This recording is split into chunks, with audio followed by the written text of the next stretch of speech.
కొన్ని ఇష్యూస్ అన్ని రివ్యూ చేసాం.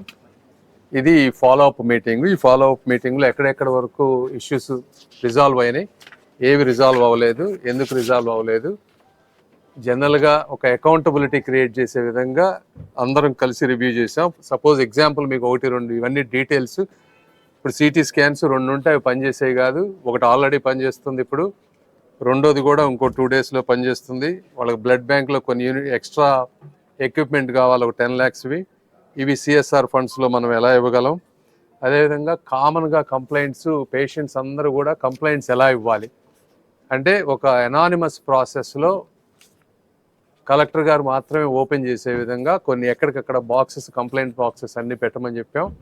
అదేవిధంగా హాస్పిటల్స్లో కూడా డాక్టర్స్ కానీ, డ్యూటీ నర్సెస్ కానీ, ఆ వార్డుకు సంబంధించిన వాళ్ళు ఉండవలసిన టైమింగ్స్ అవన్నీ పెడితే పేషెంట్స్కి కూడా అర్థం అవుతుంది ఎవరెవరు ఉండాలి, ఎంతెంత టైం ఉండాలి అనేది. ఏదన్నా సర్వీసెస్ రాకపోతే వాళ్ళు దాన్ని కంప్లైంట్ చేయగలుగుతారు. ఒక మెకానిజంలో ఇవన్నిటిని కూడా రిజాల్వ్ చేయగలుగుతాం. అదేవిధంగా సూపరింటెండెంట్ గారు చాలా క్విక్గా యాక్షన్ తీసుకొని కొన్ని ఇష్యూస్ని రిజాల్వ్ చేశారు. ఏసీలు పనిచేయకపోవటం కానీ, లిఫ్ట్స్ పనిచేయకపోవటం కానీ ఇవన్నీ ఫిక్స్ అయిపోయినాయి. ఇంకా కొన్ని ఫిక్స్ అవ్వాల్సిన ఇష్యూస్ ఉన్నాయి. అవి మేము చేయగలిగాయి, మేము కలెక్టర్ గారు చేయగలిగాయి, కలెక్టర్ గారు ఇలా 1 by 1 రివ్యూ చేసుకుంటూ వచ్చాం.